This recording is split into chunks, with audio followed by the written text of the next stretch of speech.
In this video I want to discuss the return and then disappearance of Alex in Modern Warfare 2, who we now have his full name, that being Alex Kellar. I will talk about everything we know storyline wise from the first episode of Raid's Atomgrad, as well as the significance of now having Alex's full name in a little second, but first I have an awesome sponsored message to share with you.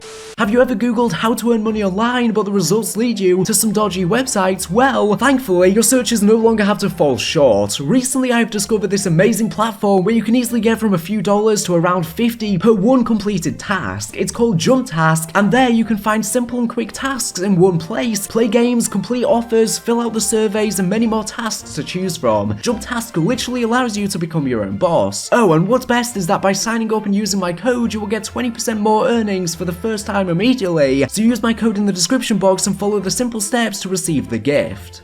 Modern Warfare 2's campaign felt very jarring because tonally it was quite different in vibe to Modern Warfare 2019 due to some time passing and the story being self-contained and disconnected from the first campaign. Being described officially by Infinity Ward as an indirect sequel, the developers also chose to practically ignore the events of the first story, particularly with a lot of the post-launch story regarding Warzone, such as the zombies overrunning Verdansk or Alex still somehow being alive, as it wasn't mentioned anywhere in the campaign at all. This was leading a lot of people to feel like they had a lot of questions left to be answered after they played Modern Warfare 2's campaign, and it seems like they are starting to answer some of those questions with the post-launch story of Modern Warfare 2. As you know, in Modern Warfare 2019's campaign, on November 3rd, the ULF, accompanied by Price, Kalgazgarik, Farah, and Alex with air support provided by Laswell, stormed Barkov's facility. With explosives and detonators supplied by Nikolai, Price and Kyle planted the charges on the pipelines, while Farah and Alex made their way to the main furnace. During the night, Alex's detonator was destroyed. Knowing Barkov was on the site, Alex chose to fight for something he believed in and was willing to sacrifice himself by rigging the furnace from the inside, allowing Farah to pursue Barkov. After Farah killed Barkov, Alex detonated the charge, destroying the entire facility. He was then presumed dead, but following the post-launch story of Modern Warfare 2019, with the war against Al-Qatala, we learned that Alex managed to survive the explosion, but did not walk away unscathed, losing his left leg and having it replaced with a prosthetic. Charged with desertion after defying his orders, Alex remained in hiding for 5 months, essentially wanted until Price recalled him to duty in early 2020. Now part of the Warcom unit of the coalition, Alex was sent by Price to a classified location in Urzikstan in order to assist Lieutenant Simon Ghost Riley as the situation in Verdansk turned into chaos after the release of massive gas clouds in the city and the dissolution of Armistice, causing the operators to fight amongst themselves, leading to eventually stopping Zakhaev. Ghost 2 thought he was dead, but it is interesting that he knew even back then of his existence, so Alex and Ghost have likely interacted before and probably gone on missions. With the release of the first episode of Raids to Season 1 Reloaded last week, it seems like Infinity Ward are returning to form, as tonally and interaction-wise between Gaz and Price feels more akin to that of Modern Warfare 2019. This story-focused puzzle-based quest follows directly after the campaign of Modern Warfare 2. The first episode of Raids is called Atomgrad, meaning Atom City, when translated from Russian to English. Atomgrad is a nickname given to closed cities near nuclear research facilities or power plants in the Soviet Union. In Atomgrad, players are randomly assigned as either of the 3 playable characters, Captain John Price, Kyle Gazgarik, and Farah Karim. I'm so glad that we get to play as the campaign characters and hope that this could be something that's implemented for Treyarch's next Zombies game, so we get a set cast as opposed to just playing as operators. Maybe you could choose either, and maybe they could find a way to tie the post-launch story of the campaign for the next game into the zombie story. The trio is tasked with locating their ally, Alex Kellar, who has gone missing following a surveillance mission to investigate a newly discovered Soviet-era bunker in Urzikstan, crawling with Al-Qatala forces. Here is where we learn about Alex's disappearance in Urzikstan with the intro cutscene for the Atomgrad Raid. We learn that following the discovery of the Soviet-era nuclear bunker in the Satik mountain of Urzikstan, Alex led a team of 3 Urzikstan Liberation Force fighters into the bunker in the morning of December 12, 2022, and later lost contact with Watcher at 11:10 AM of the same day. Captain John Price, Sergeant Kyle Gazgarik, and ULF Commander Farah Karim later made entry into the bunker in order to find out what happened to the team. In the ending cutscene for the raid, the trio then proceeded to fight their way inside and later found the deceased bodies of the 3 ULF fighters dead inside this nuclear bunker. Farah's soldiers who went in with Alex into the missile silo, but he himself was nowhere to be found. Further investigation of the silo revealed a Soviet-era International Ballistic Missile, or ICBM for short, so that is where we are left at the end of the first raid. We've uncovered this Soviet missile, Alex is nowhere to be seen, Farah's soldiers are dead, and Alex is either alive and captured or undercover, or potentially even dead, which I think is the most unlikely option given the fact that he already died and resurrected once, unless that was just to sell him as an operator for Modern Warfare 2019, so now the writers just want to kill him off again, as potentially originally intended. But again, I don't think that this is the case because they can always sell him as an operator again in Modern Warfare 2. Besides, there are still 4 more episodes of raids to be released to Modern Warfare 2, continuing the story, and I wouldn't be surprised if we play as or alongside Alex in at least one of them, and maybe then we could unlock him as an operator upon completion, just like you unlock Gaz with this first raid. So what does this all mean? Well, first I want to talk about Alex's full name being Alex Kellar. Of course, Alex was a CIA operator who often went undercover, and we know that he has multiple identities and aliases, and can even speak in multiple languages in order to better facilitate these multiple identities. In Modern Warfare 2019, his name Alex was in quotation marks, hinting that this is not even his true name, but just one of his multiple aliases, which is very interesting as to why they've now given us a last name, and it also wasn't in quotation marks this time around. This could mean that they've completely retconned this, and Alex is indeed his official name now, but this just seems really odd as to why they would do that, unless they are just abandoning any of the story setup that they originally had in Modern Warfare 2019, and going in a completely different direction. Let me know in the comment section down below, do you think Alex is his official name, or do you think it's still just one of his identities that was pretty much confirmed in Modern Warfare 2019? People have been speculating that maybe one of his other aliases could be Roach, considering he survived in hospitable conditions just as Roaches can, and Roaches can regrow their legs as he did with his prosthetic, or even that he could be Joseph Allen, undercover as one of Makarov's team of Russian ultra-nationalists. I've even seen some people saying that he could be undercover as Yuri as well. I'm not sure how solid these theories are, but it's stuff that's being thrown around a lot in the community. But I do think there is a huge possibility that Alex may be undercover as one of Makarov's team of Russian ultra-nationalists who we have learned have hijacked a plane for an unknown reason for the reboot of No Russian. Potentially they are going to fly this plane into a building and then try and frame it as being an American attack. If they do go this direction, they're definitely going to get a lot of backlash from this and controversy, but I guess that'll just end up making the game sell even more because people love controversy and controversy sells. With the fact that Price & Co have undercovered this Soviet-era missile, this has to be tied to Makarov's Russian ultranationalists, surely, and could even be linked to Perseus from Black Ops Cold War, who we know are currently still active in 2022 from their ongoings at Rebirth Island. Could Makarov or even Menendez be members of Perseus, or at least working with them? The Modern Warfare and Black Ops stories are now both in the same universe, and it's about time we see a major crossover. As for Alex, I really do think he isn't dead and could be undercover, as I was saying, with these Russian ultranationalists, or maybe even undercover with Perseus, or maybe he's been captured by them, or has been captured by Alcatala and they could have him hostage in the Mazrah prison. Other people think that he may be off the grid trying to work solo in secret, but that's again quite unlikely. Another option is, if he has indeed been captured, what if he's been brainwashed in a similar way, a la Alex Mason, and he's gone rogue as a Russian ultranationalist agent? Again, probably unlikely though, given his covert training and resistance, and his multiple aliases surely have got to play a major role in the story at some point. Let me know what you think has happened to Alex in the comment section down below. Do you think he's dead or alive? Do you think he could indeed be undercover with these Russian ultranationalists? Do you think he could be Joseph Allen? There's so many possibilities considering the fact that he does have so many identities. He could also be undercover under command of Shadow Company and Shepard. Maybe they are the ones who even enlisted him to be undercover with the Russian ultranationalists, if that does end up being the case. Since we have 4 more raids still left, I feel like by the 5th and final raid, that is where the story will conclude and then link back to the post-credit scene of No Russian and the Russian ultranationalists hijacking the plane. That'll probably be the cliffhanger for the Modern Warfare 2 post-launch story, which will then tie in and lead onto the rumored, paid-for, premium year 2 expansion that'll have new campaign DLC. I think that story will all be surrounding Makarov. It does seem like this rumored campaign DLC will essentially be marketed as an entirely new game though, and won't be just marketed as an expansion pass or DLC. Anyways, that's all I wanted to talk about regarding Alex and this first raid story, but be sure to leave all of your theories in the comments below, and if I see any that seem noticeable, I may talk about them in a future video. Something else that I want to talk about is the mysterious Building 21 laboratory that you are now able to access via a key in DMZ. The location of this facility is currently unknown, we just know that it's located somewhere outside of Mazrah. Well, a big theory circulating around the community right now is that this map could actually be taking place underneath Verdansk, because on the loading menu it shows a map of the biolabs taking place in some sort of crater. Of course, the most recent and notable crater in Call of Duty history is when Verdansk was nuked in 2021 after it was overrun by zombies to try and eliminate the threat. If we match where the crater is in Verdansk by the stadium, it does actually look pretty similar to that of Building 21, and it could explain as to why this lab was created, to examine and test scientific data on the zombies and the area and their subsequent reaction to the nuclear radiation. And what better of a place to build it than building it right in the crater itself? This could mean that maybe in the future the lab could be overrun by zombies as some sort of event. I did post a video recently talking about a lot of evidence that zombies could be coming to DMZ that I'll have linked down below. Of course, this is just a theory, but I really hope this could happen. It would essentially be a more intense DMZ variant and bridge the gap to Outbreak sequel with Trek's next Zombies game. And it would be a good way for them to wrap up that storyline of Verdansk and what exactly happened with the zombies there, because right now it might as well not even be canon, although it is canon to the storyline, because it isn't really addressed or mentioned at all in the campaign. The tight corridors of Building 21 would also make for a perfect zombies map, and there could be nuclear exposed bosses. The building is controlled by Shadow Company, who were one of the factions fighting on Verdansk too. So yeah, this is definitely a worthwhile theory and something that seems plausible. But yeah, that's everything I wanted to talk about in this video. Once again, leave all of your theories in the comments below. Thank you for watching the video. Make sure to subscribe if you're not here for latest and greatest Call of Duty news and information. So anyways, thank you for watching, and